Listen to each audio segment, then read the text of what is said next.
आसाम से है हिमा दास। अभी इसकी स्टोरी थोड़ी समझने की कोशिश करो।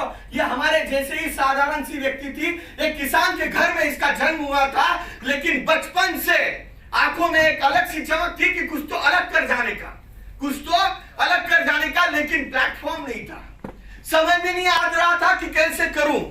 5वीं कक्षा तक पढ़ी, समझ में नहीं रहा था कि क्या करूंगी, क्योंकि बहुत छोटे से गांव में, छोटे से कस्बे में पढ़ रही थी, और उसके माता पिता जो है ये किसान थे, यानी कि आसाम सिक्किम में जो है वहां पे धान की बुआई जो है सबसे ज्यादा की जाती है।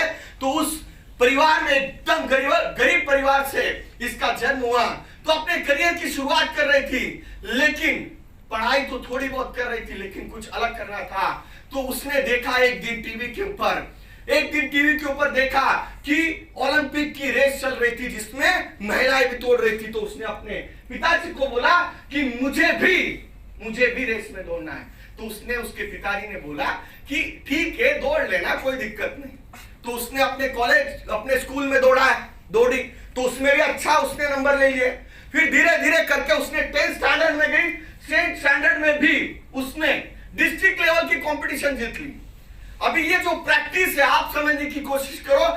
जहां पर धान की खेती होती है वहां पर कोई मैदान नहीं या फिर कोई स्टेडियम नहीं होता है, वहां पर तो खेत होते हैं। अभी ये हिमा दास जो थी, इसकी प्रॉब्लम ये थी कि इसको दौड़ने के लिए ही जगह नहीं थी, और करियर कहां पे बनाना था, इसको दौड़ में। यानी कि दौड़ने के लिए जगह नहीं है, लेकिन करियर किस में बढ़ाना है, दौड़ने में, मैदान में। भाई साहब, सबसे बड़ा प्रॉब्लम ये है कि मैदान ही नहीं है। तो इसने अपनी प्रैक्टिस कहां पर की, धान की खेती में।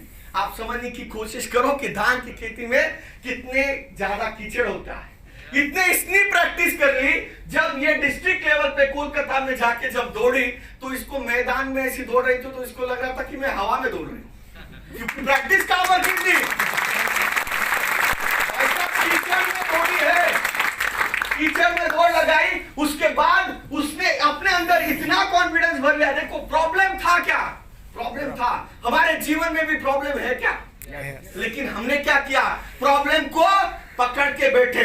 लेकिन हिमा दास ने क्या किया, प्रॉब्लम को अपॉर्चुनिटी में कन्वर्ट किया।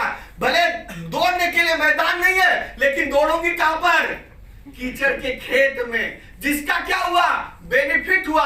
जब डिस्ट्रिक्ट लेवल पे दौड़ी तो सबसे नंबर 1 पे। पीछे देखा तो उसने वो खड़े रह के देख रही कि रेस लोग कब खत्म करेंगे। उसके बाद उसने ऐसी दौड़ लगाई कि उसका सिलेक्शन इंटरनेशनल लेवल पे हो गया। जब इंटरनेशनल लेवल पे जब उसका सिलेक्शन हुआ, तो दिक्कत ये थी कि उसके पास पहनने के लिए जूते नहीं थे नेशनल लेवल के लिए, क्योंकि पैसे ही नहीं थे। जब दौड़ी तो उसने पहली रेस में शूज नहीं पहने थे दोस्तों, और उसके बाजू के कंपटीटर के पास 15-15, 10-10 हजार की जो रनिंग के जो स्नीकर्स आते हैं, वो 10-10 हजार रुपए के आते हैं। तो उसके पास उतने पैसे भी नहीं थे।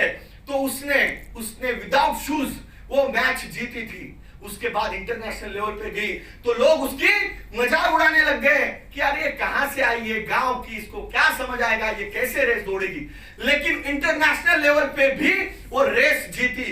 उसके बाद उसने वर्ल्ड रिकॉर्ड यानी कि फॉरेन में जाके भी इंडिया की पहली ऐसी ये यहां पर इसने रेस जीती है कि 1 महीने में इंडिया को 3 गोल्ड मेडल दिलाने वाली एक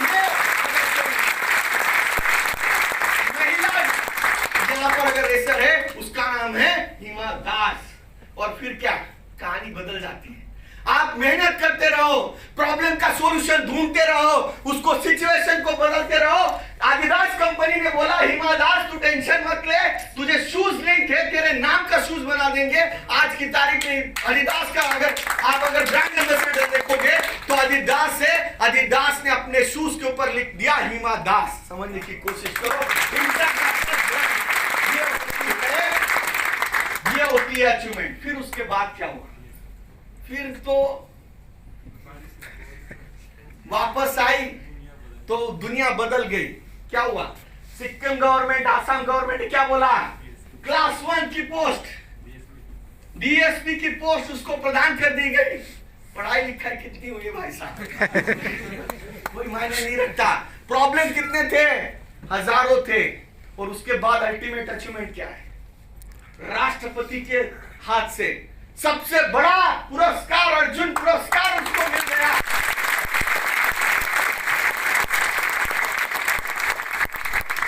जाओ रिवर्स, यही तो हमारी जर्नी है। मतलब क्या है कि अगर हिमा दास वो पकड़ के रखती कि मेरे को प्रॉब्लम इतना है कि मैं कुछ नहीं कर सकती।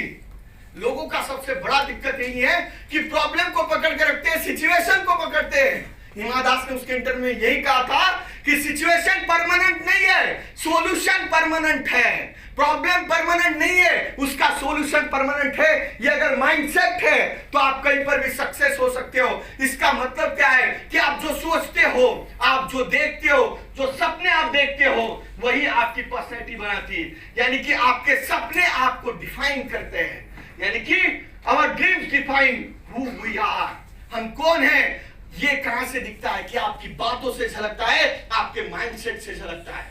तो नेक्सअप में आप सब लोग नेक्सअप में आए हो, नेक्सअप के इस पवित्र प्लेटफॉर्म में आए हो दोस्तों। मैं आपको एक चीज बताना चाहूंगा,